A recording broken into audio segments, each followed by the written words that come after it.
Good morning, I'm Fran Stephens. I'm the Director for Pre-Award Services. And today we're going through the NSF proposal submission process, and we're looking at part 2, which is proposal contents.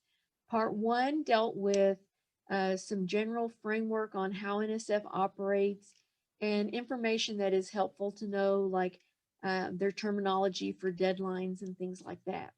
So in part 2, we're going to be going to discuss format guidance, and we're going to look at each of the tabs of information for what common proposal requirements they have.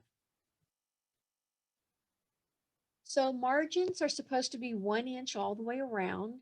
The only leeway on this is usually allowed on letters, and even on letters, they don't want them to go all the way to the borders. There are limited typefaces and fonts that you can use, so you need to look at the guidelines to see what those are. Measurements are also provided. So for example, one of the typefaces that you might be able to use is Times New Roman at 11 size. In the measurements, it's going to tell you something like you can have 15 to 18 characters per inch horizontally, and you can't have more than 6.5 to 7 lines measured vertically. And NSF does check these measurements. They have a software program that checks it for them. In FastLane, each of the sections must be individually paginated, but in Research.gov, they add the page numbers automatically, so they don't want you to put any headers or footers on. It's usually best to load a PDF before you're loading an item, but be sure to watch instructions because there are times that they want something special to be uploaded. So for example, the collaborators and other affiliations file, they want an Excel file loaded. There are a couple proposals where they've asked for slides to be loaded, and sometimes they have wanted those loaded as PDFs, and sometimes they've wanted those loaded as PPTs. So look at your instructions. If you're going to do a PDF conversion using FastLane, know that it takes longer than if you have already done the PDF conversion. And if you go to do one and it takes a while, like longer than a minute or two, you want to stop and go back and do that PDF conversion first before you try loading it in FastLane, because if the FastLane conversion's taken a while, then that's usually not a good thing. And if you ever have any trouble loading a file or getting it to convert to a PDF, work with your PDS because we don't mind assisting you with those, or trying to anyway. When you're loading an Excel file, you also want to make sure that your print area is set. And if you're loading an Excel file and it's taking very long for it to give you the message that the file is loaded, that's another time that you want to stop and you want to look at that file and make sure the print area is sent. We had one that was taking like 5 or 10 minutes to load, and we got to looking and found out that the page area, the print area wasn't sent, and it had loaded like 1,000 pages. So it's very important for the print area to be set. We have seen proposals rejected for PIs using the wrong font and font size, especially the font size. They don't want anything that's hard to read or that's microscopic, because if they let that go by, that lets whoever's submitting it have an unfair advantage, because you're able to squeeze in more information than someone who's following the guidelines. And so that's why they won't allow it. And it's very rare for them to let you update a proposal and replace a project description. So if your wrong format file was in resources, like your facilities and resources area or your data management plan, they might let you update that. But if your file that has the wrong formatting is in the project description or the summary, chances are pretty likely that they will not let you have an opportunity to do an update to correct it. So we're going to go through a tab by tab look, basically from the FastLane formatting look, and I'll explain more about this later with some screenshots. So when you go into the area with the tabs, it's called the form preparation page, and it's usually divided into 3 areas: forms, supplementary docs, and single copy documents. And you'll load items in these areas as needed depending on the type of proposal that you're submitted. Most of these tabs are going to show you when a file has been saved and the last date that is saved, but there's some that won't. So this is what the forms preparation screen looks like in FastLane. So you'll see I saved some information under the cover sheet and it told me the date that it's saved. This is helpful because if you have other people who are working on loading stuff with you, you can see the last time that they loaded a file. However, you see the few entries that have an NA, they may not give you a save date. One of those reasons, for example, under table of contents, you're not allowed to load anything in table of contents area. It automatically generates. And so it doesn't show you a date that that is saved. This is what your screen looks like on your proposal sections in Research.gov. So when you look over here to the right where it says document unavailable to check, if we had loaded something in, say, the project summary, it would then say document available or document checked. It gives you a message to let you know. And it also lets you know the last time that it was updated. In your cover sheet information for FastLane, you're going to have to answer some information. So we're going to go through that. But in Research.gov, when you do create proposal, it is going to ask you some questions step by step. And when you get done, your cover page will be all created and done. So it's going to ask you for your title and your project duration and how many months it is and who your co-PIs are. And it's going to create the cover page for you as you're opening the proposal. FastLane is different. In FastLane, it's when you create the proposal, it's going to give you access to all of those tabs that I showed you a minute ago, but you're going to have to go into the cover sheet and fill out information. So the cover sheet has to be done because this is where you pick what you're submitting to. So if you're submitting to an unsolicited proposal, you'll be using the general guidelines. And so you would look for the program announcement NSF 20-1. So whatever the general guideline number is, that's what you would be looking for. Sometimes programs can go between different units. And so if it does, there may be units that pop up when you select a program, and you can select one or more units to look at your proposal when it's submitted. When it opens, the very top entry will be something about the University of Oklahoma, like this is your home organization where you're assigned. It's not clear, but it also wants you to select that it is also the performance site. So if you go to access the cover sheet continuation page and it won't let you, what it's wanting you to do is to go back to that top tab and select it and fill out the performance site as OU2. So you're just duplicating that information. Some things that need to be done on the cover sheet, this is on the continuation page.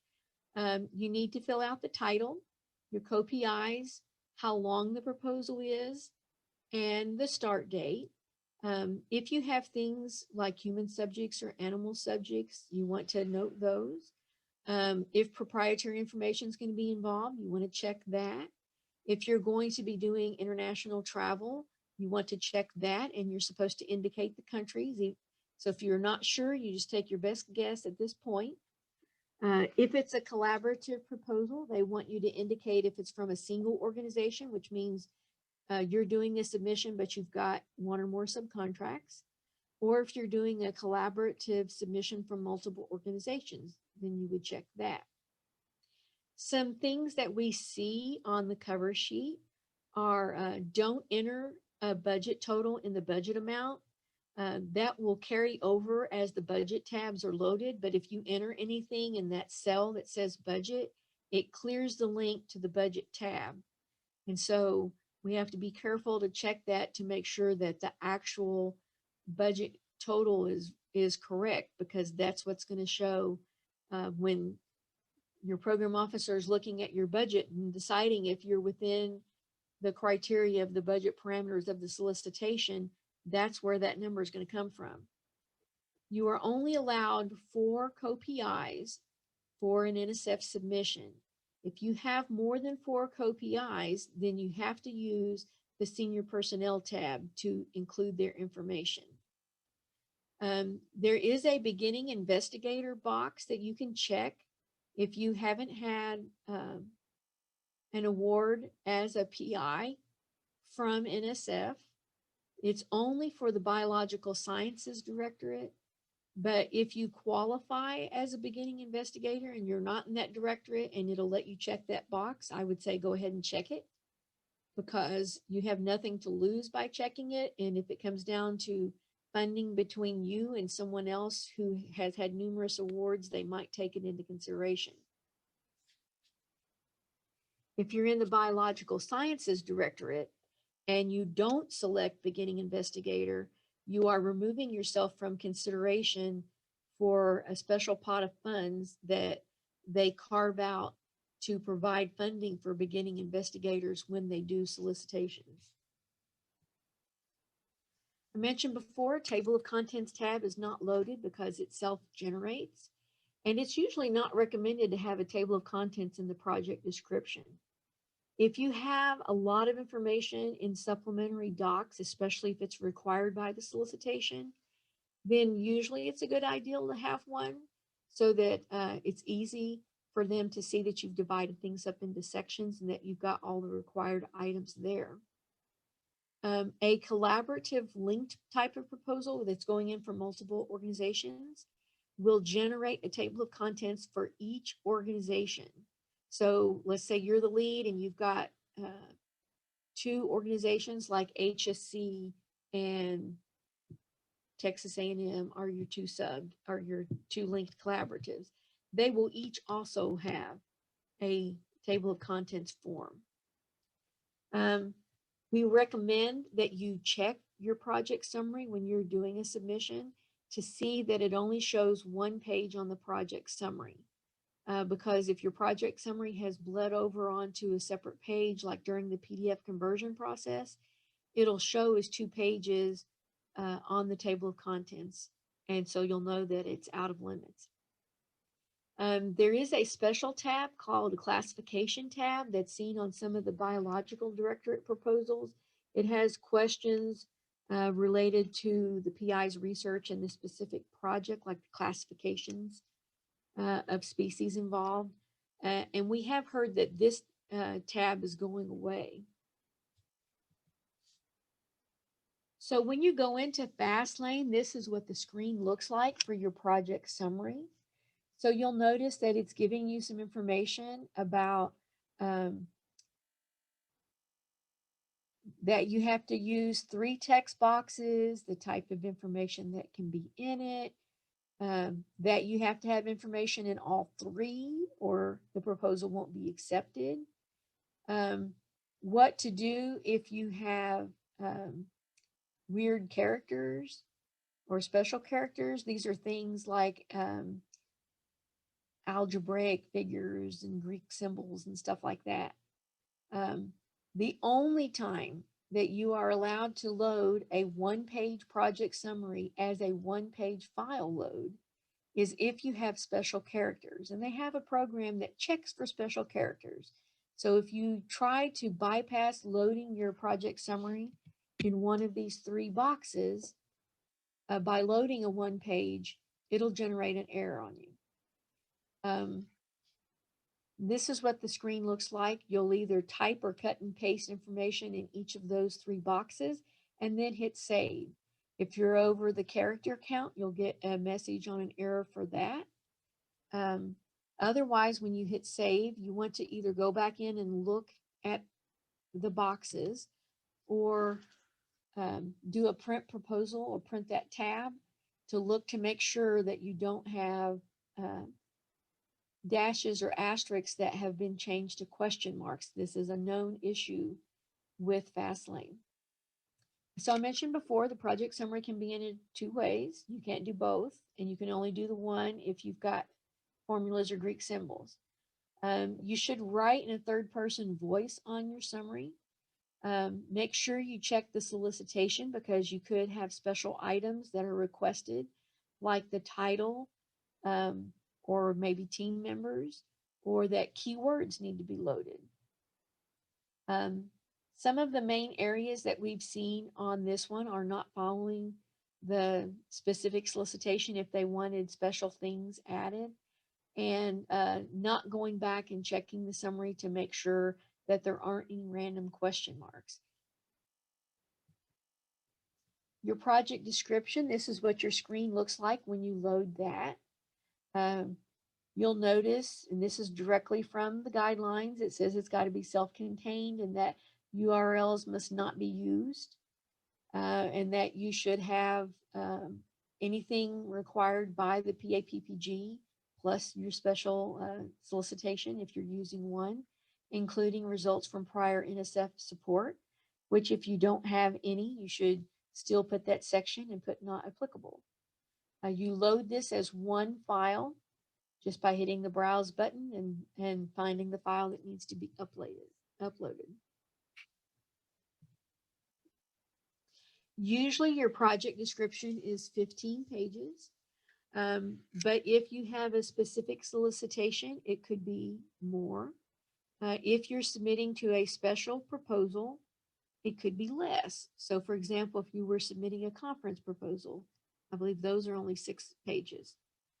Usually broader impacts and intellectual merit are always required, even if they're not mentioned in the specific solicitation, they are mentioned in the general solicitation. So the only time you would not include both is if your specific solicitation comes out and says, do not include intellectual merit or broader impacts. And I haven't seen one of those yet. Results from prior NSF support are usually always required, and you need to look at what the general guidelines say needs to be included for that information. It usually has to have broader impacts and intellectual merit and information on publications. And on the publications, I'd also recommend, because of your page limit for the project description, don't put your listing of publications for prior NSF support in the project description. Refer to your references or bibliography for that. The results from prior NSF support are supposed to include information for funding that had a start date within 5 years. If you have more than one, then it's for the one most associated with the proposal being submitted, and it is for each PI and co-PI, not senior personnel. So anybody that you have identified as a co-PI, you've also got to display their prior NSF support information. No URLs are allowed in the project description unless a specific solicitation asks for them. Things that we've seen on the project description are the page limit not being followed, especially if you didn't check after a PDF conversion took place and a blank page was added somewhere. Requirements not being met on special items that were in this solicitation, like maybe they wanted a certain section added that wasn't in the general instructions. Being able to read the charts and figures or pictures that you have put with the project description. And one of the ways you can check this is to check a print version of the proposal as you're loading files. And so check that print version of the project description and see if things look relatively decent. Normally after submission, what gets uploaded into FastLane or Research.gov is a tad crisper than what is loaded in the system for FastLane when we're working on it. I'm not sure why. But there won't be a huge amount of difference. So if your pictures are fuzzy or you can't make out your charts when you're looking at them, When you do a print proposal prior to submission, then chances are it's going to look bad when it actually is received by NSF too. Your biosketch, there was a shift to using either Science CV extracts or their special PDF format, and that has been required since October 20. There is a 2-page limit.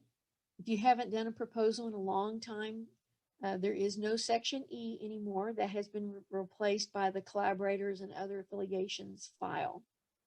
You may list either products or publications, your choice. They were trying to shift to products, and a lot of the PIs complained about it, and so they went back to publications. So if all you have is publications to be listed, you're fine using that terminology. If you have things like patents that you want to include, then you can use products. A biosketch is normally required for all PIs, co-PIs, and senior personnel. But there are some solicitations or stages in a solicitation where they may either ask for them not to be included, or for only the PI and co-PI, or they may ask that additional biosketches be put in supporting documents. For example, if you were doing an MRI submission, so that's a major research investment submission, and you have a person who's going to be responsible for operating the equipment, and you want to include their biosketch, but they're not a senior personnel or co-PI on the proposal, you would be allowed to put their biosketch in supporting documents. Some of the things that we have seen in relationship to the biosketch form are issues with people that are using Macs. It looks like it creates the file okay, but when you get ready to upload it, you get an error on the upload. Watch for the counts, so specific numbers of entries that you can have. So if it asks for your 5 most closely associated publications or products, you want to put only 5. If you just have 6, you still want to just put that last one with your other publications or products. Synergistic activities are 5, so you want to watch your counts. Don't use things that are formatted for NIH.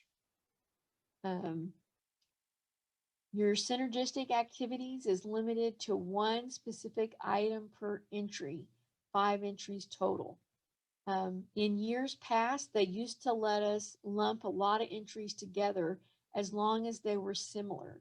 So for example, if you were on like 5 different review panels for publications, and you were a review member for that, you could do reviewer and then list all the different things you were a reviewer on, and that would count as 1 entry. Now, whether or not that would count as 1 entry will depend on your program officer and the directorate, but you have a good chance that it'll be counted as being more than 1 because of their change to like a bullet type of entry. Be sure and look at the FAQs on the NSF website related to biosketches. They have more than a page worth that have answers to issues that people have run into in making their biosketches. And I'd also like to mention that for both creating your profile in Science CV, which usually requires an ORCID number 2, and creating your biosketch to use for NSF from Science CV, the Center for Faculty Excellence is offering training on that. So if you're having difficulties or you just want some training or help, you can reach out and contact them. And when you do your information sheet to start your proposal at OU, your proposal development specialist will be glad to send you the current formats that are being allowed. This is what it looks like. So it looks kind of similar to the NIH format, but create you one just for NSF. Current and pending is required for each person who is a PI, co-PI, or senior personnel, unless the specific solicitation says that it's not.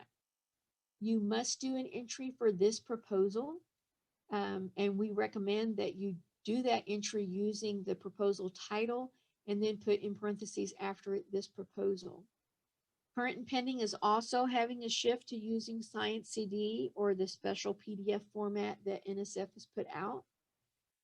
You want to show all of your support and all of your time that is spent on research, whether it's federal, non-federal, or internal, or unfunded.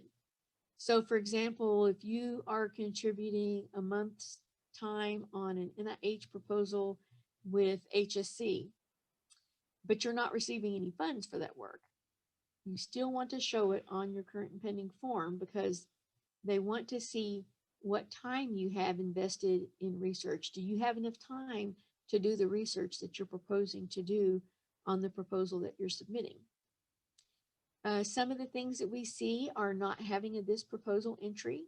This is also a form that is having trouble with people using Macs, completing it, and then it not being acceptable for upload by FastLane or Research.gov.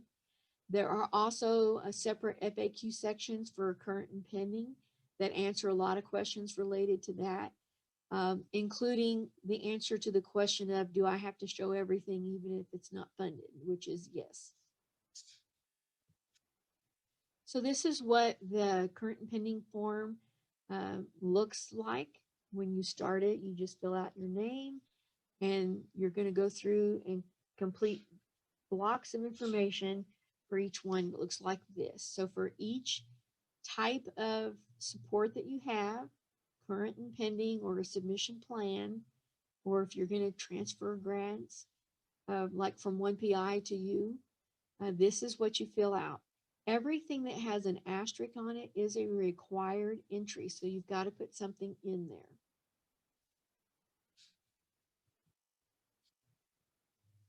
This is how your file is loaded.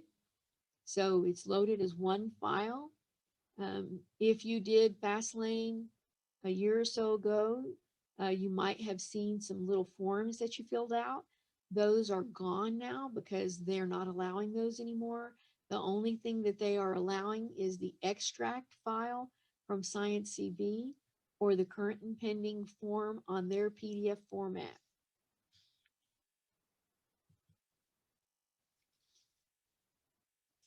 In your budget and your budget justification, ORS loads this tab, and it's usually loaded based on the information that was put into routing for your budget spreadsheet and your budget justification. All of the normal federal financial cost principles have to be met, so the funds have to be necessary, reasonable, allocable, and allowable.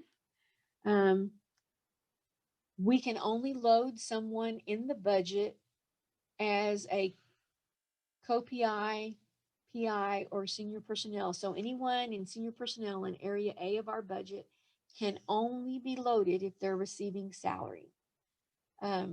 If they're not receiving salary, the system makes us drop their name off. And it's fine. NSF sees this all the time, and they know you can even have a PI that's not listed on the budget spreadsheet because they're not getting salary, and you can have co-PIs and postdocs and GRAs and everything. So don't think that you have to put $400 or $500 or whatever against a PI or somebody just to have them list on the budget. You don't have to. But if there is no budget associated with a senior personnel person, then they won't show on the budget form. In participant support, it should have the number of participants, and those participants can't be organization employees or employed on the proposal. So for example, if you were doing a workshop, you can't count any faculty people who are helping you teach that workshop because they're not a participant, they're an instructor on that workshop.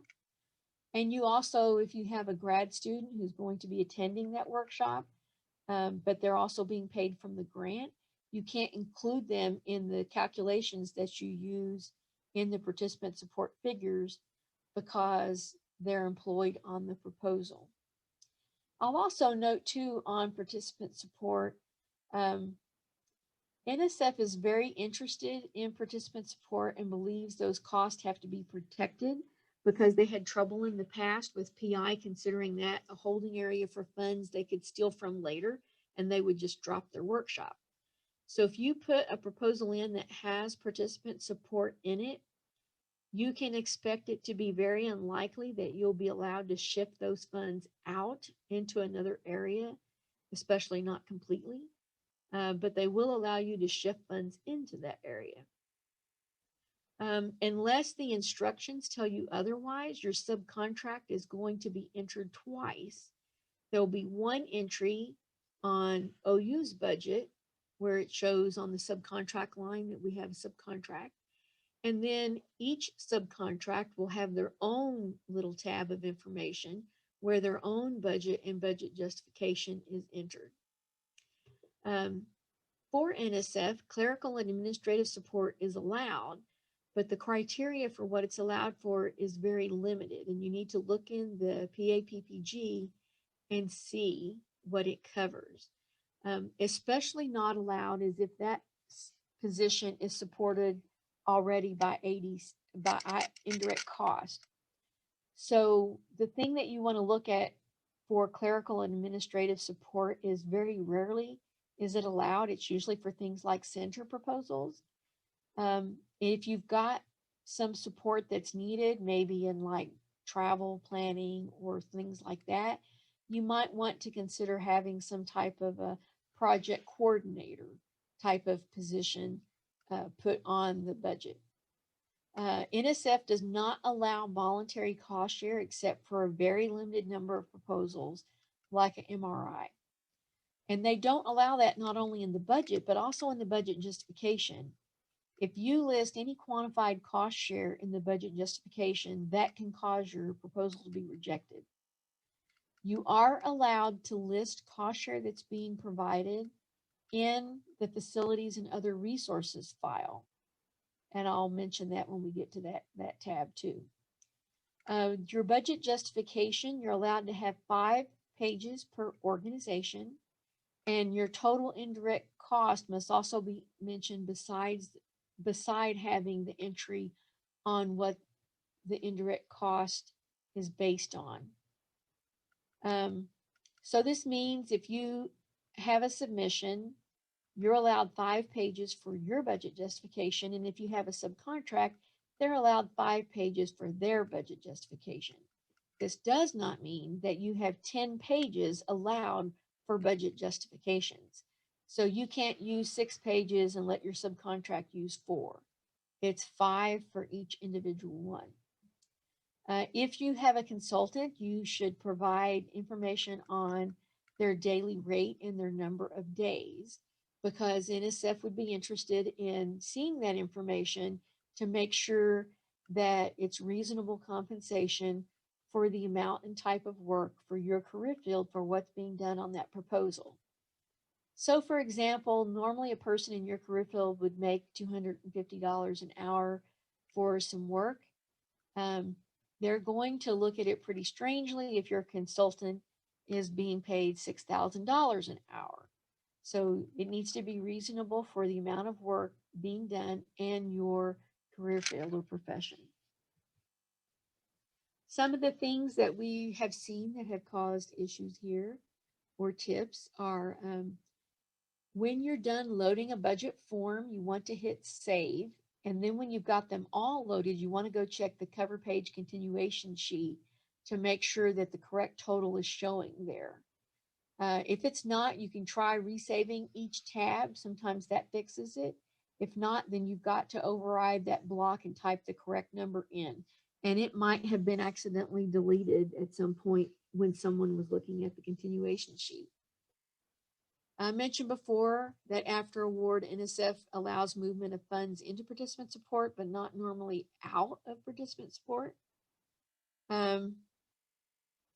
You want to save when you're loading a budget, you want to save that year for the whole year before you leave the form for that year, because um, usually it won't save a partial year. It'll tell you that you've left something out. You can add a year by copying, which makes it faster to load a budget in NSF or Research.gov than it does on Grants.gov, because Grants.gov won't let you copy the budget. Equipment is $5,000 minimum per single item purchased with a year's worth of life. This is something that's usually going to be tagged on your equipment inventory. The other option on equipment is where you're going to be fabricating something. You're going to take all of these little bits and pieces that are less than $5,000 a piece, but when you finally put them all together, they're going to be at or more than $5,000 with a life of over a year, and you're going to add them to your equipment inventory. I'll also mention that if you've got a piece of equipment that's going to be mounted to another piece of equipment, you might be able to include that in your budget and it be less than $5,000 because it could count as fabrication. For NSF, this includes modifications or attachments and accessories, including usually training and installation. Whether or not a warranty is included or not sometimes depends on the quote that you get, and sometimes depends on specific wording in this solicitation that you're submitting to. One of the issues that we have in equipment is computers. So a computer is usually less than $5,000 for one unit, because when you order it, you're not ordering just one like computer XYZ, you're ordering hard drive A, monitor B, keyboard C. So you're ordering all these parts. All those parts may combine into $5,000, but because you're ordering them individually, they don't count as one united separate taggable item. For computers, most organizations, NSF included, considers that indirect cost should cover office use types of computers. So unless you have a special justification that you're going to add for why you need this high grade computer, like $8,000 or something like that, because it's got special processing, to replace your desk computer, they're probably not going to allow it. Common needs that are approved for computers are for your graduate students or your postdocs to have one to use while they're doing the project work or examining results, to have a laptop or something for field use or for use while you're traveling. So those are the common justifications that are added if you're going to ask for a computer to be purchased. Facilities and other resources. There are usually no page limit for this area, but once in a while there will be a solicitation that does limit it. The other resources section can include cost share explanations or institutional commitments by either OU as a lead organization, or if there's information you want to include for subcontracts, you can include that for them too. You don't want to quantify it though. You still don't want to quantify it, because if you quantify it, they can look at it as cost share and they can say that you're out of compliance. If you have a subcontract that is submitting as part of your proposal, they're not doing a multi-organization collaborative where everybody gets their little portion of the budget, but you're all doing one submission all together and they're going to be subawards on your proposal. You want to get information from them to consolidate into the primary file that's going to be loaded on facilities and other resources. Also be aware that there's other support around the university that might not be apparent, both on campus and off campus. For example, access to the supercomputer. Well, maybe you're not planning on using it, but you could, and it would have benefit if you were looking at this type of situation. And we have some example files that we can give you some ideals possibly on what to include in your facilities and other resources. The other thing that you want to consider is things that are in the local area. So for example, if HSC or ORF or some other organization has got something that would be really key or a benefit for you to use in your research, that would be good to mention because that shows you have extra capability that could support them selecting you to do this work. You don't want to put a bunch of like laundry list items in your facilities and other resources. You want to put things that are applicable to the work that you're doing. So for example, if your work's not related to radar stuff, then you probably don't want to put anything about the ARC lab or things like that. Because that's just extra information that the reviewers have to wade through, and they don't like to wade through stuff that's not needed. If you feel like you're doing a proposal and you don't have facilities or other resources that are needed to support it, you can load a file saying that. You have to load a file because it'll cause an error not to have one. I would caution you though to think hard about the fact that you're saying to a reviewer, I don't need anything to do this proposal, because you're saying, I don't need anything, even my office computer. I'm not going to use a personal computer. I'm not going to use anything but my brain to do this work. I don't need anything to write with, write on, calculate, or nothing. Most of RPIs have some types of resources that are going to be used, even if it is just their office desktop or special software possibly that they're using to do formulas or calculations with. So take credit for the things that you can use that will help you reach the objectives of your proposal. And I mentioned before, you want to be comprehensive in what you're including, but you don't want to have extraneous information. So on references cited, this is the area where you can load that in FastLane. It will let you type into that box or cut and paste into that box, but our recommendation is never to use the text entry. If you use cut and paste or type into this box and save, there is a chance that the same issue that happens with the project summary will happen here, and special characters like your asterisk will be changed into question marks. And the type of information that's loaded for your references cited makes it very hard to catch that these conversions into question marks have occurred. So it's so much easier just to transfer a file and load the whole file at one time.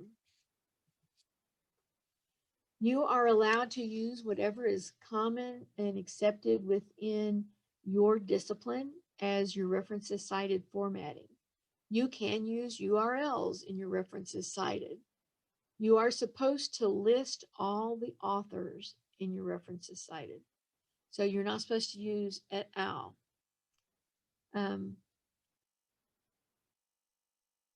The things that we see are incorrectly formatted, being too long if a page limit is given. And if a page limit is given, it's usually 3 pages.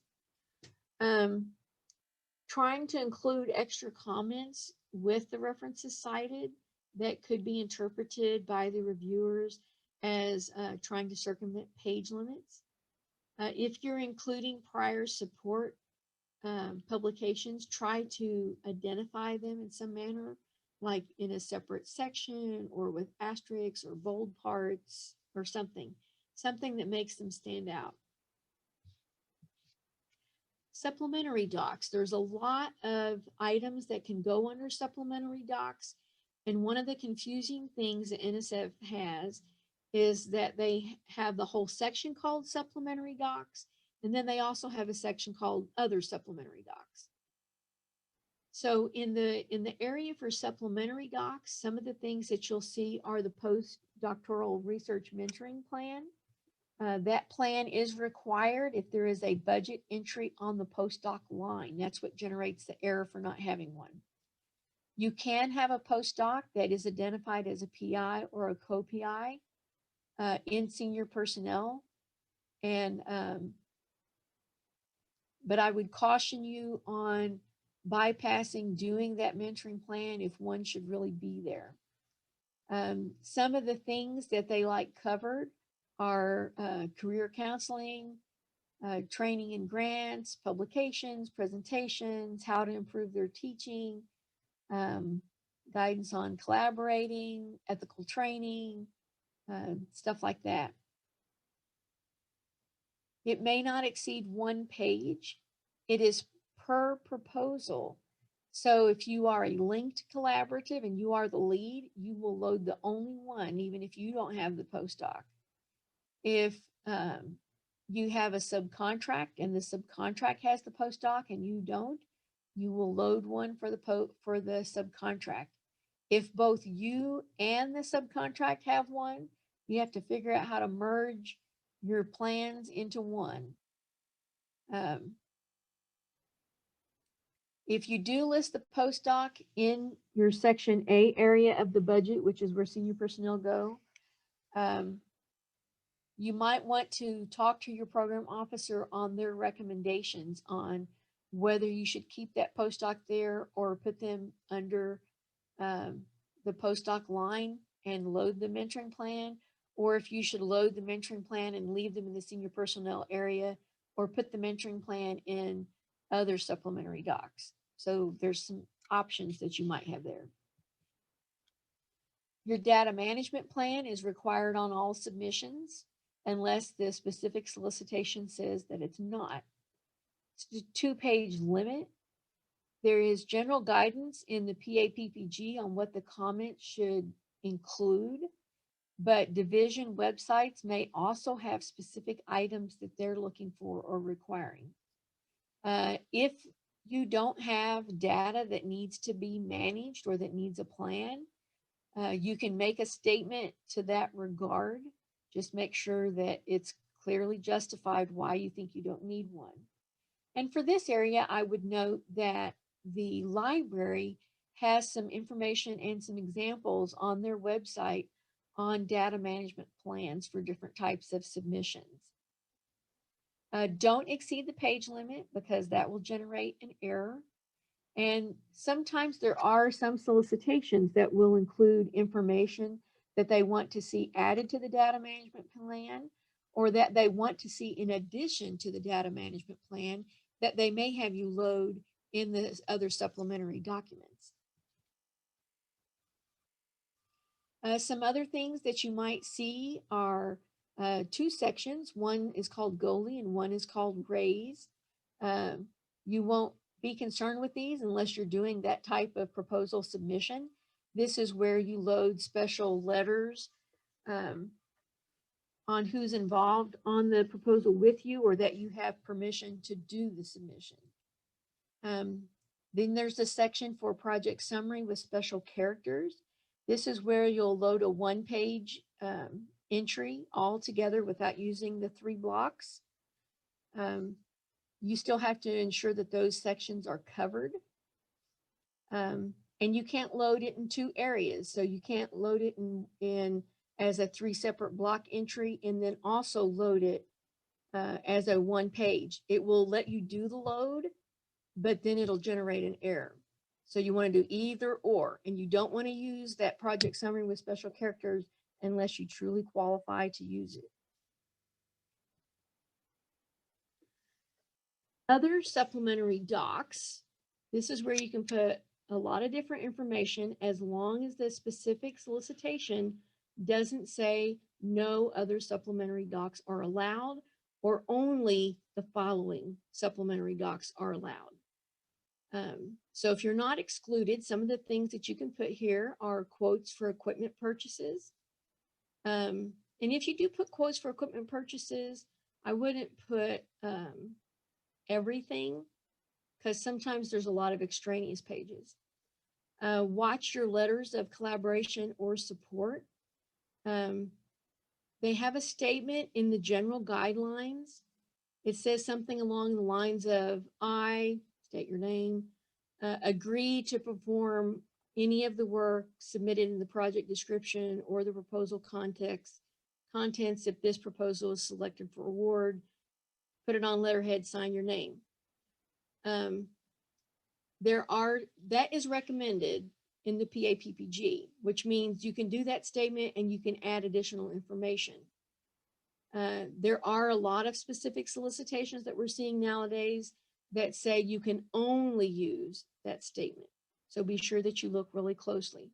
You also want to make sure that you're not using endorsement letters unless the guidelines specifically say that you can.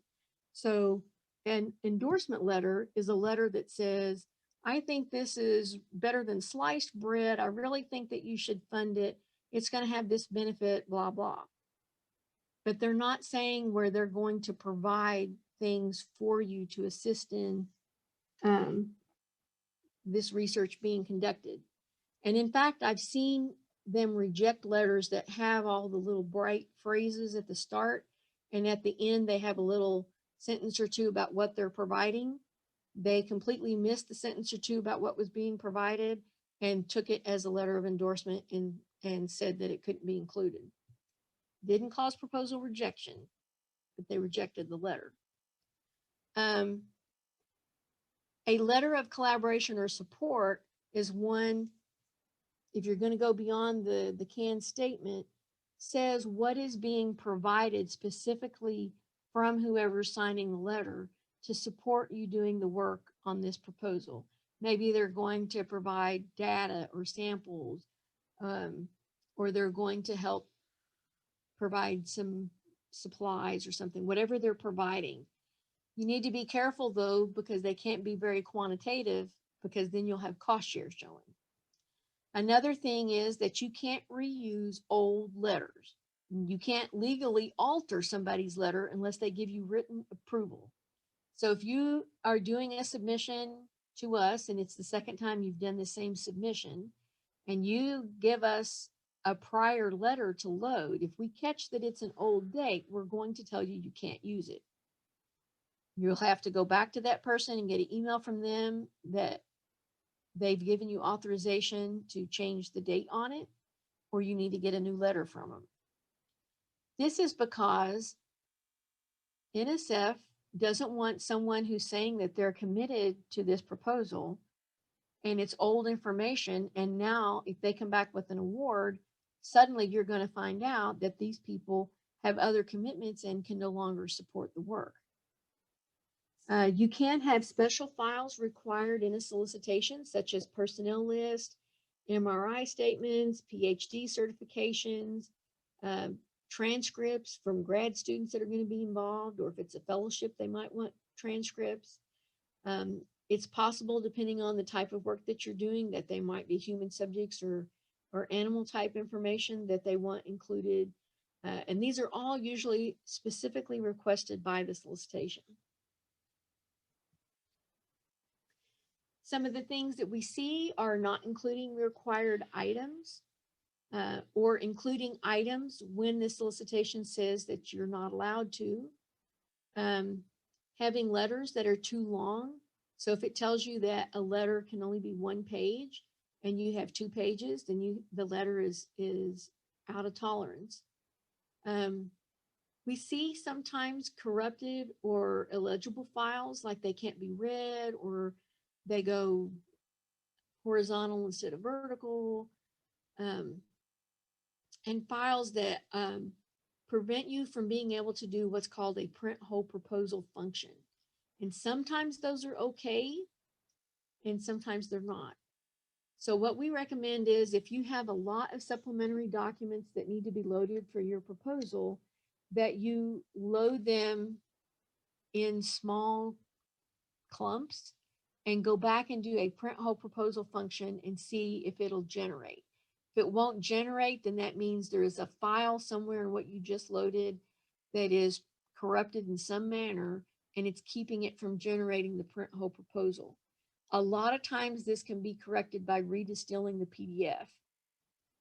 If you get a print whole proposal that won't generate and we can't figure out what's causing it, we can open a write-up with NSF and have them see if it generates on their side. And if it does, then we're safe to go ahead and submit. But you should note that it takes more than a couple hours for this to happen. So if this happens and you're right at the deadline, will have to make the decision of taking the chance of submitting with it not being able to generate the whole print. Appendices aren't allowed unless you have a deviation authorization that lets you load those as a special item.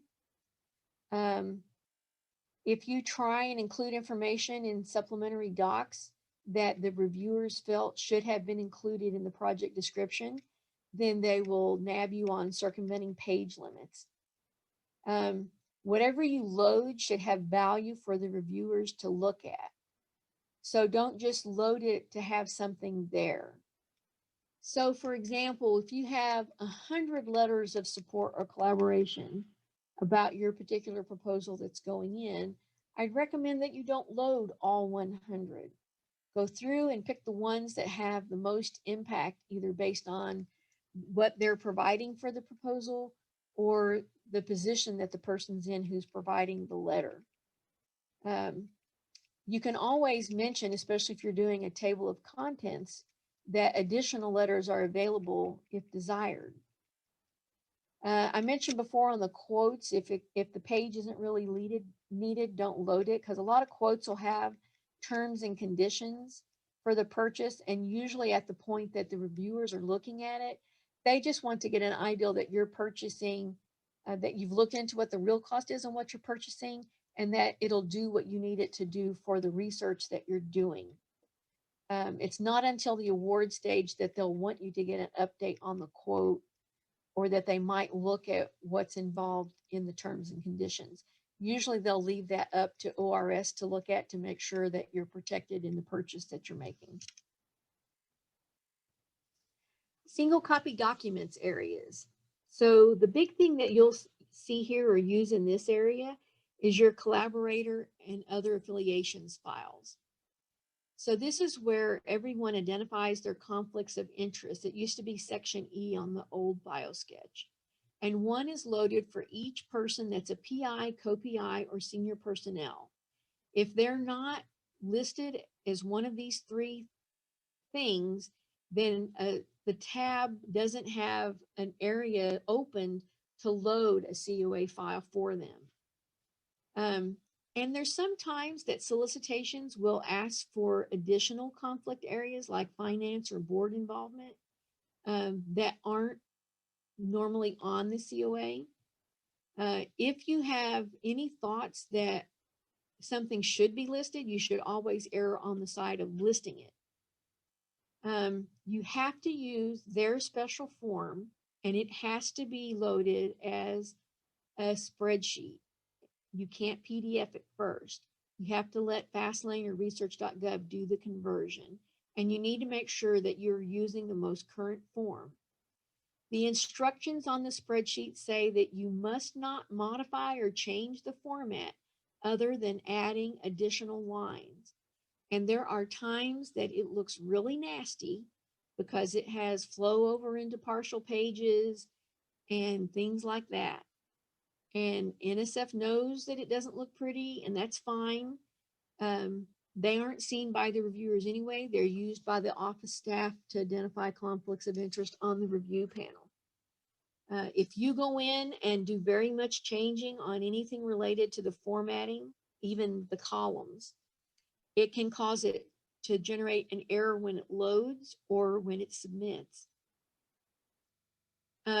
There are a few solicitations that might say not to load something in this section. And there are some that say to load it there and to also put an extra separate file or spreadsheet in supplementary docs, or to email it after submission. We don't see a lot of the emailing the conflict of interest information after submission nowadays that we used to see, but once in a while we'll still see one. So make sure that you read the solicitation to find out if you're going to use this file or not. Most of the time you're going to use this file in addition to other actions if they have other actions to be done. Another area is the deviations and authorizations. This is only if applicable.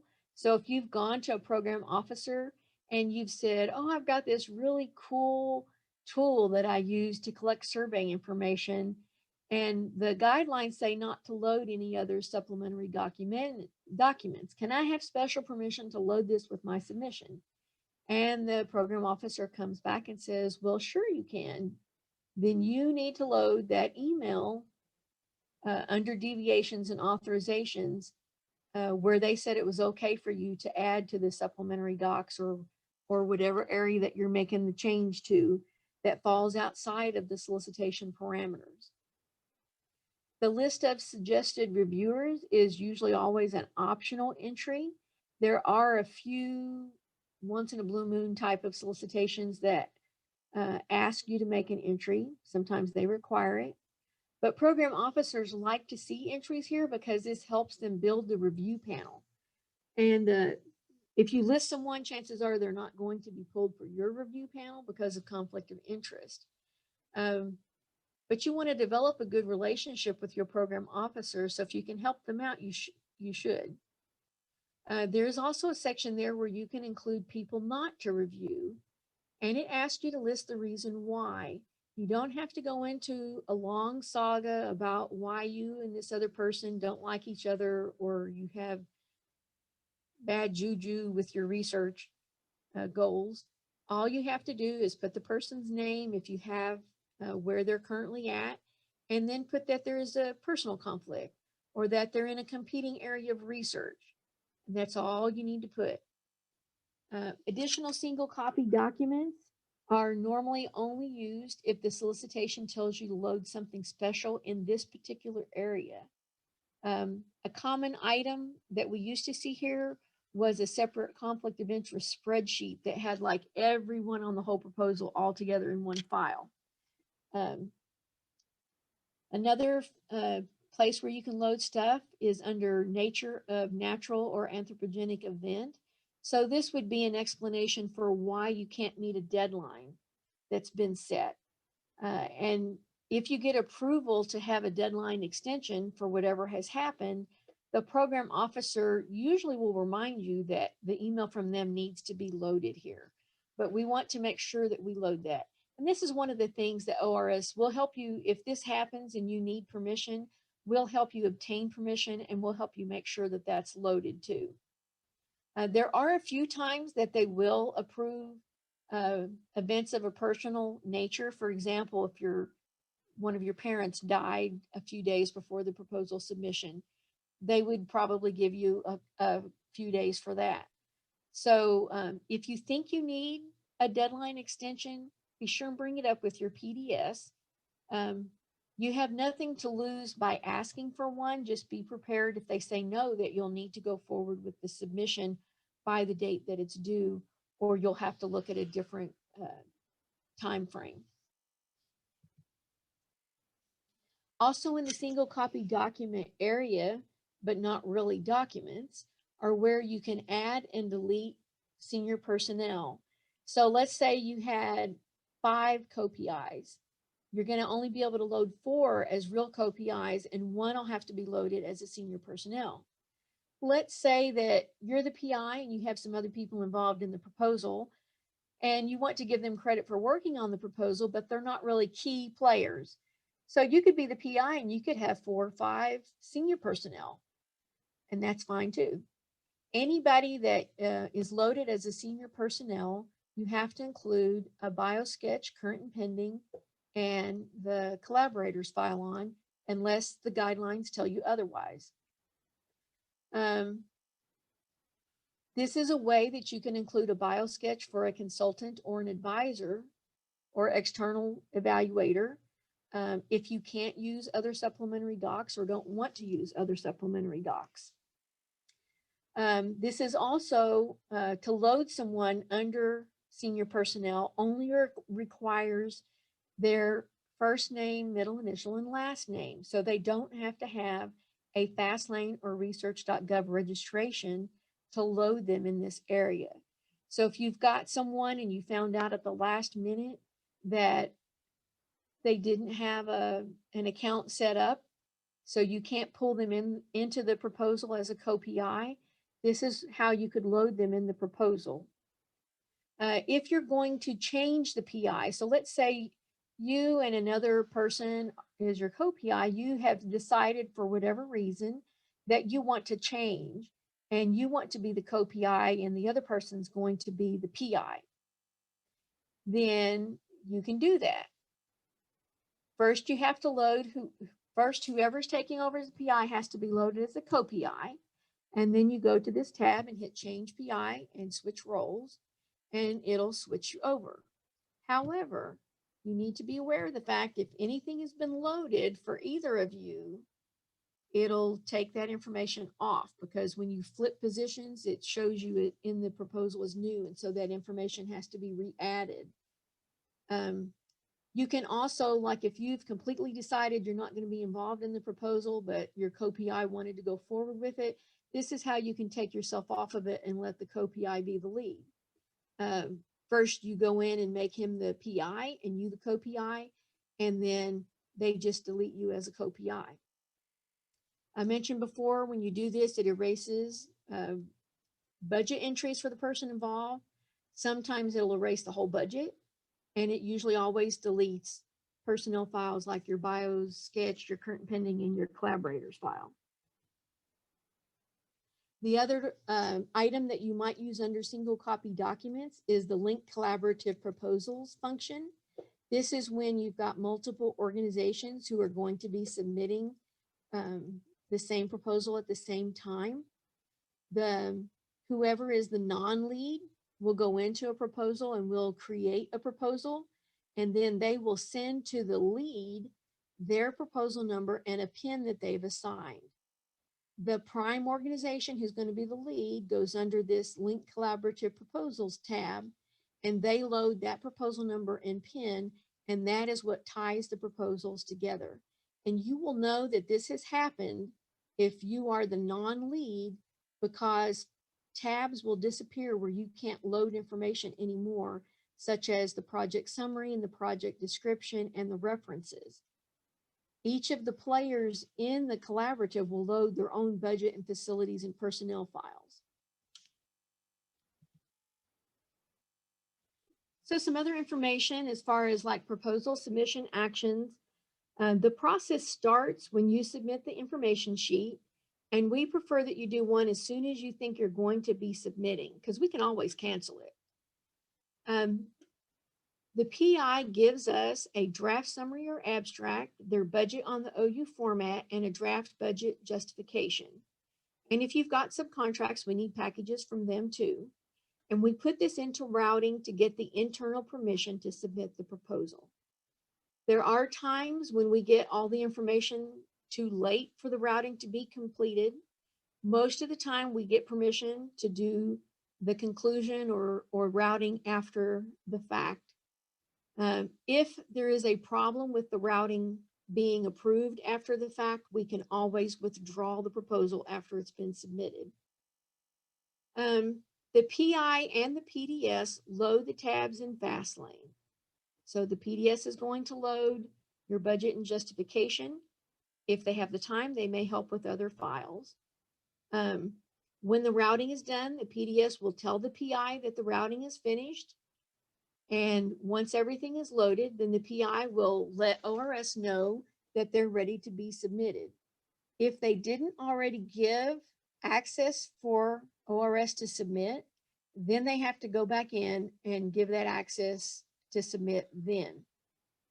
I've mentioned before, if the access is allowed early before all the files are uploaded, you'll usually see a bunch of warnings and errors. You just hit proceed, and we'll both be able to access the proposal.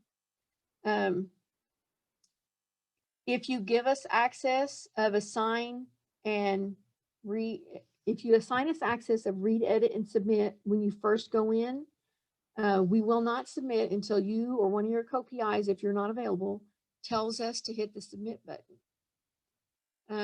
If you are going to only give the read and edit, you want to make sure that you allow at least a few hours prior to the submission deadline to do the submit access. Normally it processes pretty quickly, but if there is a problem or an error in the access, then we can't submit your proposal if we can't submit. Depending on timing, there are actions that we may take prior to submission, like doing electronic check, doing manual checks of what you have in the contents of your files to make sure it matches what the solicitation or the general guidelines are asking for. If there's special things needed, like documents might be missing from a subcontractor, things like that, we'll try and take care of all of those items that we can prior to submission, as long as we have the time and the workload availability to do it. We do not have an internal deadline prior to submission. However, if the submission is going to go in and routing is not finished, then that has to be approved.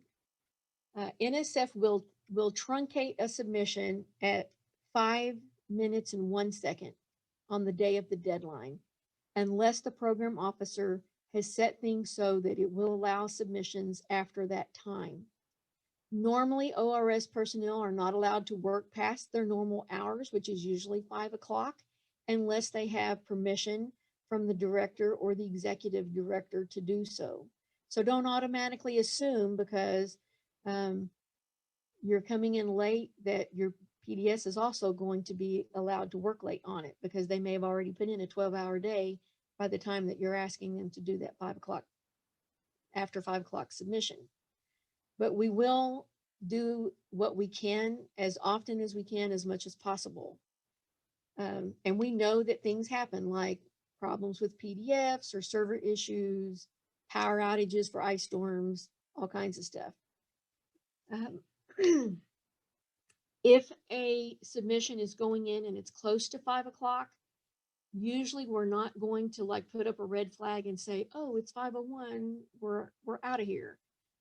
If we can, we'll usually hang with you for at least a half an hour or so, in the possible chance that the program officer has let the window in the deadline stay open. But more often than not, what we've seen in the last couple of years is that they are setting the deadline so that 5 o'clock is it. And at 5, anything after 5 is not allowed. It won't even let us submit it. We have had a couple occasions when the submission went in a couple of minutes before 5. It didn't complete far enough in the process across the server exchange. And so it failed middle of the submission. They truncated it because of the deadline being passed. And so the submission didn't go in. Usually always before the final submission, the PDS will do one last electronic check, and they'll submit the proposal. The routing is usually always done then, and so they'll take the final actions to close out the package in Cayuse. And at that point, everything is done as far as the submission of your proposal, and we're just waiting to hear some type of word from a program officer on possible updates, revisions, or award actions. So your takeaway from this is expect that your biosketch and your current and pending forms are going to take some time. Center for Faculty Excellence does have some training and assistance, and we will gladly send you the new PDF forms. I would also say don't wait forever to try and start using Science CV for your extracts for these documents, because that will be coming down the pike. If they go back to what they were initially proposing when they issued 20-1 as a draft, their thought then was that the only time the PDF versions would be used would be if you had special permission to use it because you were having trouble pulling down the extract from your Science CV account. Don't wait until the day of submission to make sure that everyone on your team has a FastLane or a Research.gov account, both a personal account and that their organization has one. So even if they're not a co-PI, if they're a subcontract, you want to find out if they have an organizational account. If we have the information soon enough, for example, 2 or 3 days prior to the day it's going to be submitted, we have the subcontract package. We'll go in and try to load their budget. And usually if we can't find them in FastLane, that's an indication that they need to be added. But if you're looking at just a couple of days to take care of all of the actions to get them added, that might not be able to be accomplished by your subcontract. Load your files as soon as you can so that you can see if they generate any errors.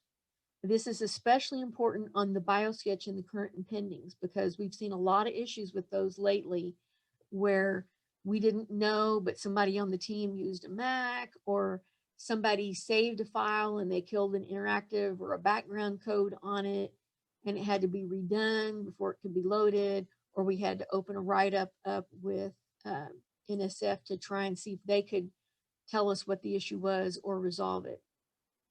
I'd also recommend that you try to submit early, even if it's just a couple of days. That can make a big difference in what is able to be done as far as correcting errors that might be found, or if you have a file that needs to be updated and you don't realize it until you're looking at things after submission.